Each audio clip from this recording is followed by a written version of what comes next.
You're at a crossroads. There's two paths stretching in front of you, one to your left and one to your right. One of the paths is the corporate ladder. It's polished, it's predictable, and it's structured. With each step up, you gain more, but the climb is steep, and each rung comes with more responsibility, doesn't it? More pressure, more expectation. And the higher you go, the less you can actually afford to fail. It's a path where success is often tied to someone else's vision. The other path then is more wild, more uncertain. There's trees, there's obstacles. It's the road less travelled. It's the route of side hustles and entrepreneurship.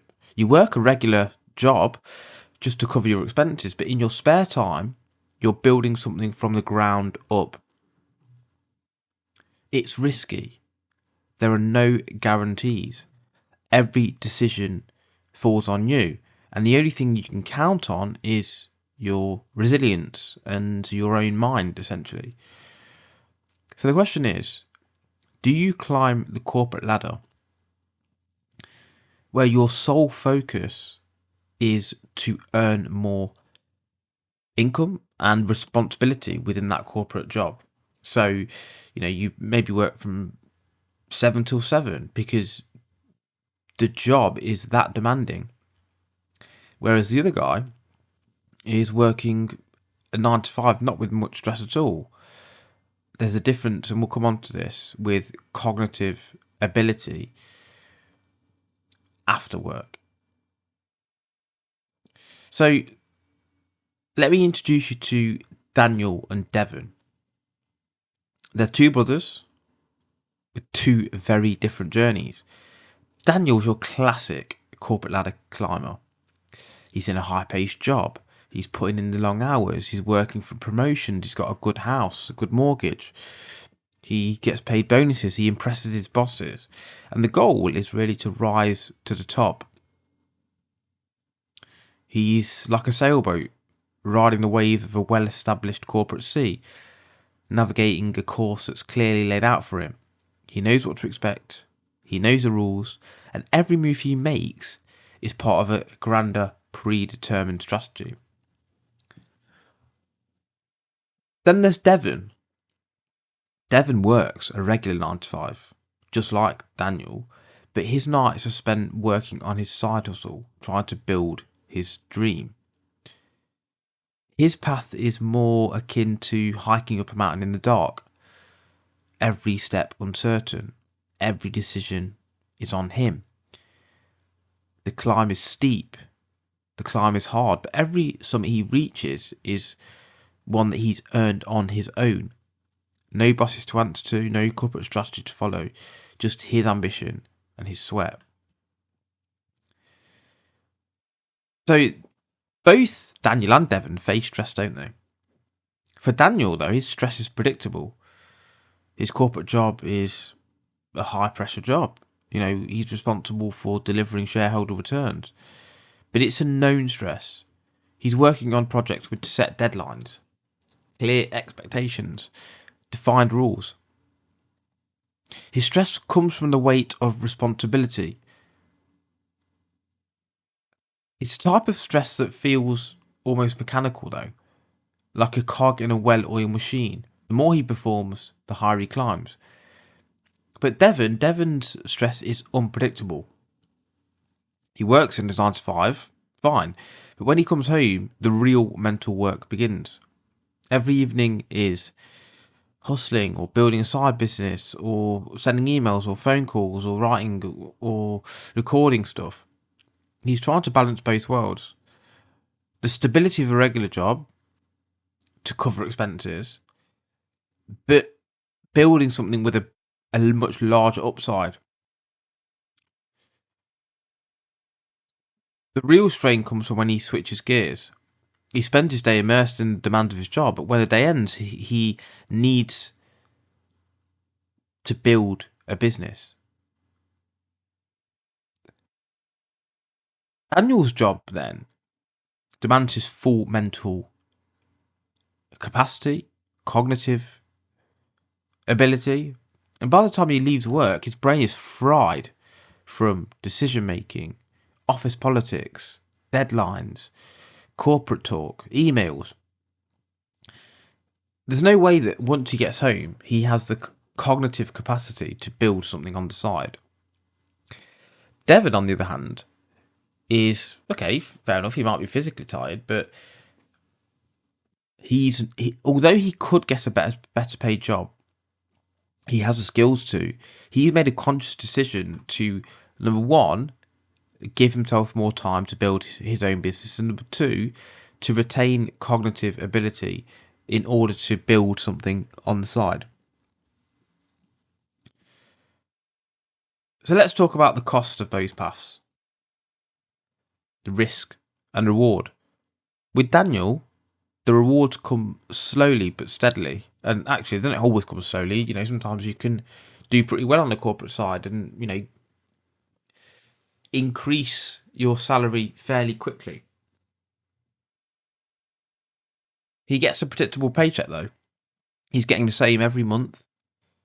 His salary will increase every few years. He'll get promoted. He can save some money, invest it, have a nice mortgage, a nice house. But as his income increases, so will his expenses. You start out with a modest apartment, then you get a bigger house, a bigger car, a better car. It's the rat race effect. And actually, you then get stuck into the cycle. You're locked on the conveyor belt because you can't quit now.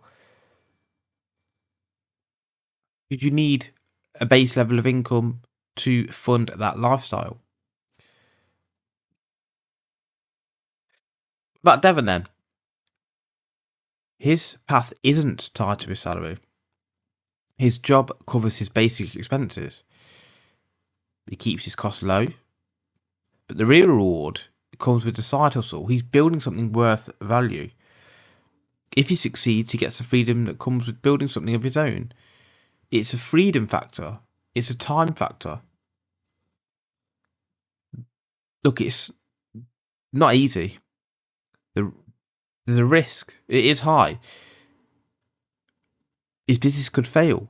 And maybe there's a time where he does quit the 9 to 5 because he's built enough of a business to actually cover expenses and doing it that way. But his mistakes, his burnout, his failures are all on him. The weight of responsibility. When you work for yourself, the pressure doesn't just fall on you, does it? There's a boss, there's a team, there's a manager. Sure, you know, you have got tough deadlines and high stakes projects, but in the end, the buck doesn't stop with you. There's always someone higher up who can take the fall for it. Look at football players, the manager takes the rap a lot of the time.